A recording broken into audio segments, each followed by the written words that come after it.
हिंगोट में सरकारी तौर ते कणक जो ख़रीदारी न थी सघी। बादाणू सियासी माण्हुनि वॾनि ज़मींदारनि ऐं वापारनि खे ॾिनो वियो।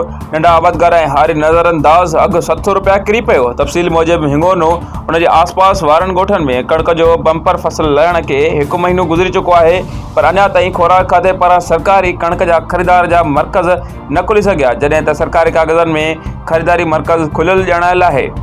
हिंगोनो फूड गोदाम जो सेंटर इंचार्ज रफ़ीक सरीवाल, जंहिं वटि हिन वक़्तु कणक ख़रीदारीअ जा 3 सेंटर मिलियल आहिनि, जंहिंमें हिंगोनो सेंटर, आज़रा मोरी, गिरोड शरीफ़ सेंटर शामिल आहिनि, पर उहे अञा ताईं बंदि पियल आहिनि, जंहिं सबबि हितां जा नंढा आबादगार ऐं हारी वॾनि वापारनि ऐं पेडी मालिकनि खे कणक 3200 खां 3300 रुपया फ़ी मण विकिरो करण ते मजबूर थी विया आहिनि।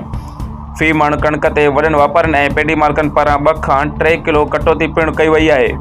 ॼाणायल कणक ख़रीदार जा सेंटर न खुलण सबबि हितां जा वॾा वापारी, पेडी मालिक नंढनि आबादगारनि ऐं हारियुनि खे ॿिन्ही हथनि सां फुरे रहिया आहिनि। DFC फूड मीरपुर ख़ासि ऐं हिंगोनो फूड गोदाम जी मिली भगत सां कणक जो सरकारी बारदानो लिकत छुप में राति जी ऊंदाईअ में बासर ज़मींदारनि, सियासी माण्हुनि ऐं वॾनि वापारनि खे ॾिनो पियो वञे, जॾहिं त नंढा आबादगार ऐं हारी सरकारी बारदाने जे लाइ दरपदर थी रहिया आहिनि।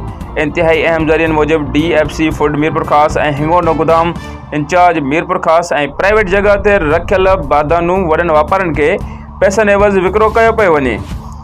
50 किलो वारो ख़ाली कटो जो अघु 250 रुपया फ़ी कटो मुक़ररु कयो वियो आहे, जॾहिं त आला अख़्तियारनि जो आशीर्वाद हुजण सबबि हिंगोनो गोदाम जी फूड इंचार्ज रफ़ीक सरीवाल पारां हज़ारनि जे तइदाद में सरकारी बारदानू पैसनि में विकिरो कयो वियो आहे। हिननि खां केर बि पुछण वारो न आहे, जंहिं सबबि फूड अमलदार कार्रवाईअ खां आजिया बणियल आहिनि। सिंध सरकार तरफ़ां नंढनि आबादगारनि ऐं हारियुनि खे रिलीफ न मिली सघियो आहे।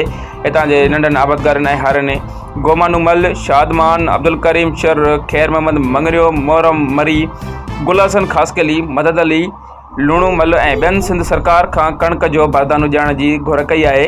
होॾां आवाज़ सिंध न्यूज़ पारां राब्तो करण ते SC सिंधड़ी अब्दुल गफ़ार लाखे चयो त असां वटि बि नंढनि आबादगारनि ऐं हारियुनि जो बारदानो न मिलण जूं शिकायतूं आहिनि, त असां फूड अमलो कणक जी ख़रीदारी लाइ बारदानो न पियो ॾिनो वञे, जंहिंजी असां समूरी रिपोर्ट ठाहे कमिश्नर मीरपुर ख़ासि ऐं DC मीरपुर ख़ासि खे उमाणी आहे।